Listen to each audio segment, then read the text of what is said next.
अब न्यूट्रॉन जो है वो न्यूट्रल है।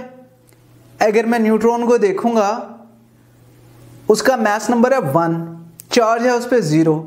अगर मैं इसको ब्रेक करके इसके अंदर देखूं तो वो क्या है, उसके अंदर एक प्रोटॉन है, एंड प्रोटॉन का ही मास नंबर 1 होता है, ठीक है। एंड उसके ऊपर 1+1 चार्ज होता है, बिल्कुल ठीक है। इलेक्ट्रॉन होता है एक न्यूट्रॉन के अंदर जिसके ऊपर चार्ज -1 बट मास 0 लेते हैं। हमें मालूम है जब भी हम मास कैलकुलेट करते हैं, आपको मास नंबर की डेफिनेशन यहाँ पता होनी चाहिए। मास नंबर होता है number of protons plus number of neutrons. तो इलेक्ट्रॉन को हम मास नंबर में काउंट ही नहीं करते, तो ये आ गया। प्लस हम न्यूट्रॉन लिखेंगे, न्यूट्रिनो लिखेंगे। न्यूट्रिनो क्या है, उस पर चार्ज भी कुछ नहीं है और उस पर मास नंबर भी कुछ नहीं है। अब न्यूट्रिनो जो है ये एक और फर्दर सब एटॉमिक पार्टिकल हो गया, जो आपकी एफएससी लेवल पे इतनी ज़्यादा हमने इसके बारे में डिस्कशन नहीं की। बीएससी एंड एमएससी में इसको हम पढ़ते हैं। अगली जो न्यूट्रॉन के बारे में इंपॉर्टेंट बात वो ये है कि neutron can not ionise gases. क्यों नहीं आयनाइज कर सकते? बिकॉज दे आर न्यूट्रल, वो आयनाइज नहीं कर सकते। थर्ड प्रॉपर्टी है पेनिट्रेशन। अगर मैं एक थिन फॉइल ले लूं, फॉइल और उस पर मैं इलेक्ट्रॉन्स की बीम डालूं तो वो उसमें से गुजर जाएगी। लेकिन अगर मैं ये जो फॉइल है इसे थिक कर दूं मटेरियल के और अब इलेक्ट्रॉन की बीम डालूं तो अब इसमें से ये बीम पेनिट्रेट नहीं करेगी, इसके अंदर से गुजरेगी नहीं, इसके अंदर घुसेगी नहीं। लेकिन अगर मैं अल्फा पार्टिकल्स की रेज लूं, अल्फा रेज लूं, यानी न्यूट्रॉन्स बम्बार्ड करूं इसके अंदर, तो थिक मटेरियल में से भी अल्फा रेज हमारी गुजर जाती हैं। अब यहाँ पे आपने एक चीज़ याद रखनी है, आपकी बुक की लाइन है कि जो न्यूट्रॉन्स हैं they can expel high speed protons. अब अगर मैं यहाँ पर एक एक्सपेरिमेंट करूँ, मुझे पता है इलेक्ट्रॉन जो है वो छोटा है, ये हमारे पास प्रोटॉन है, इलेक्ट्रॉन आता है आके हिट करता है तो इसको कोई फर्क नहीं पड़ेगा और ये वापस हो जाएगा। लेकिन अगर मैं न्यूट्रॉन को बम्बार्ड करूं तो अब चूंकि इसका मास प्रोटॉन के मास के कंपैरेबल है तो ये मटेरियल में आके लगेगा और प्रोटॉन को निकाल देगा। तो इसका मतलब ये है कि किसी भी मटेरियल पे अगर हम न्यूट्रॉन्स की बम्बार्डमेंट करें तो वो उसमें से प्रोटॉन्स को एक्सपेल कर सकता है, क्योंकि वो अपनी एनर्जी ट्रांसफर कर देगा प्रोटॉन को, क्योंकि दोनों के जो मैसेज हैं वो कंपेरेबल हैं। इसका मतलब ये है कि neutrons can expel high speed protons, यानी जितनी स्पीड से हमने न्यूट्रॉन को इसके ऊपर मारा उतनी स्पीड से प्रोटॉन उसमें से निकल जाएगा। जो फिफ्थ प्रॉपर्टी है वो है एनर्जी ऑफ न्यूट्रॉन। तो हम फास्ट न्यूट्रॉन और स्लो न्यूट्रॉन को देखते हैं। ऐसे न्यूट्रॉन जिनकी स्पीड 1.2 मेगा इलेक्ट्रॉन वोल्ट से ज़्यादा हो, अब ये मेगा इलेक्ट्रॉन वोल्ट जो है उनकी एनर्जी है, उसे हम हाईली एनर्जेटिक न्यूट्रॉन कहते हैं। अगर एनर्जी 1 इलेक्ट्रॉन वोल्ट से कम हो तो हम उसे स्लो न्यूट्रॉन कहते हैं। जो हमारे फास्ट न्यूट्रॉन्स हैं ये लेस इफेक्टिव न्यूक्लियर फिशन में इनका इफेक्ट होता है, जबकि स्लो न्यूट्रॉन जो है मोर इफेक्टिव न्यूक्लियर इन फिशन देखते हैं। अब ये फिशन एंड फ्यूजन आप फिजिक्स में पढ़ेंगे डिटेल में। यहाँ पर आप समझ लीजिए कि ये न्यूक्लियर रिएक्शंस की टाइप्स होती हैं। फास्ट न्यूट्रॉन्स जो हैं जनरली प्रोड्यूस अल्फा पार्टिकल्स। जो स्लो न्यूट्रॉन्स होते हैं they produce beta particles.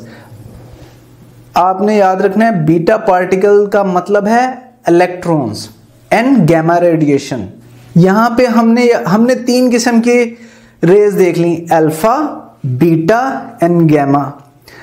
Alpha हमें पता है वो क्या होते हैं, वो हमारे होते हैं हीलियम के न्यूक्लियस। बीटा हमने कह दिया कि ये जो हैं हमारे इलेक्ट्रॉन्स हैं। एंड तीसरी टाइप ऑफ रेज जो निकलती हैं वो होती हैं गैमा।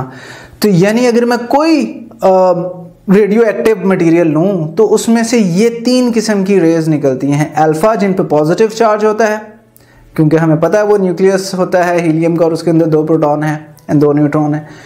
एंड बीटा हमने कह दिया कि ये होते रेज ऑफ इलेक्ट्रॉन्स हैं, यानी इलेक्ट्रॉन्स की बीम है तो उन पे नेगेटिव चार्ज होता है, और गैमा रेज जो हैं वो न्यूट्रल होती हैं, उनके ऊपर ना पॉजिटिव ना नेगेटिव चार्ज होता है।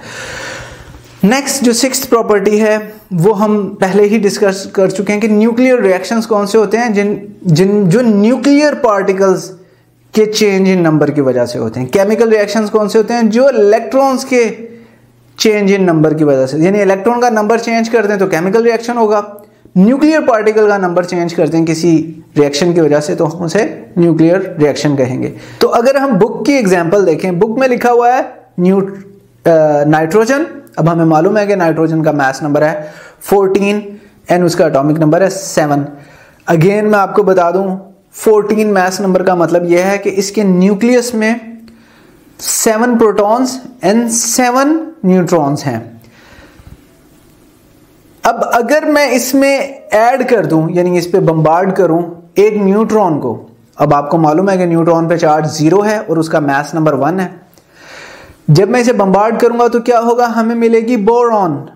अब बोरॉन जो है उसका मास नंबर है 11 एंड उसका एटॉमिक नंबर है 5 और हमें मिलेगा हीलियम। हीलियम आप देख सकते हैं 2 और 4 है।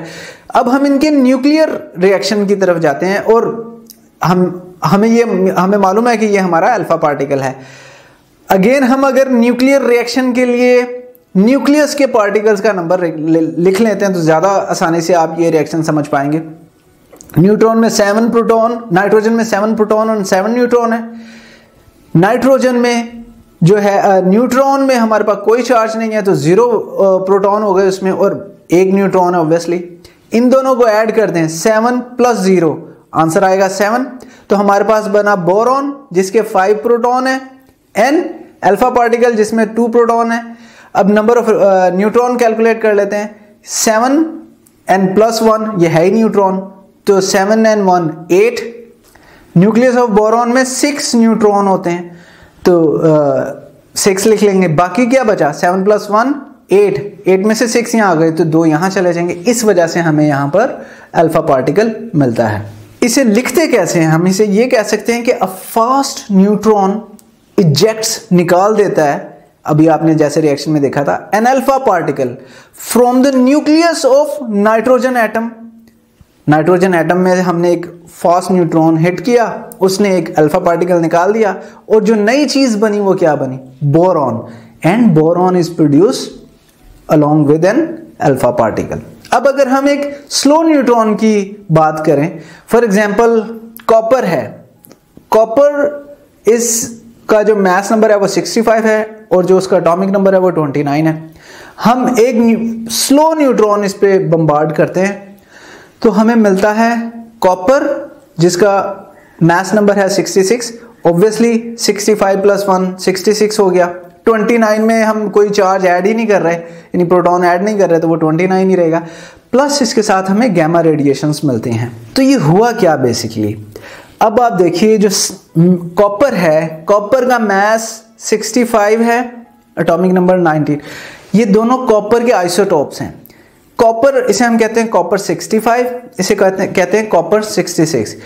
कॉपर 65 जो है वो नॉन रेडियो एक्टिव मटेरियल है, कॉपर 66 जो है वो रेडियो एक्टिव मटेरियल है।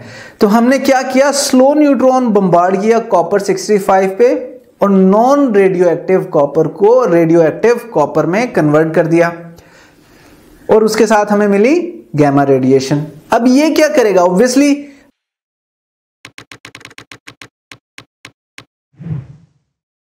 अगर आप ये लेक्चर कंप्लीट देखना चाहते हैं और उसके साथ साथ हजारों MCQs और उनकी एक्सप्लेनेशंस चाहते हैं तो अभी कृपया गूगल प्ले स्टोर पे जाइए और डाउनलोड कीजिए ऐप हिप्पो ई-लर्निंग प्रोग्राम। खुद भी इसे इस्तेमाल करें और इसके साथ साथ अपने फ्रेंड्स और अपने क्लास फेलो को भी अनुशंसा करें। And don't forget to like this video and subscribe to our channel. धन्यवाद।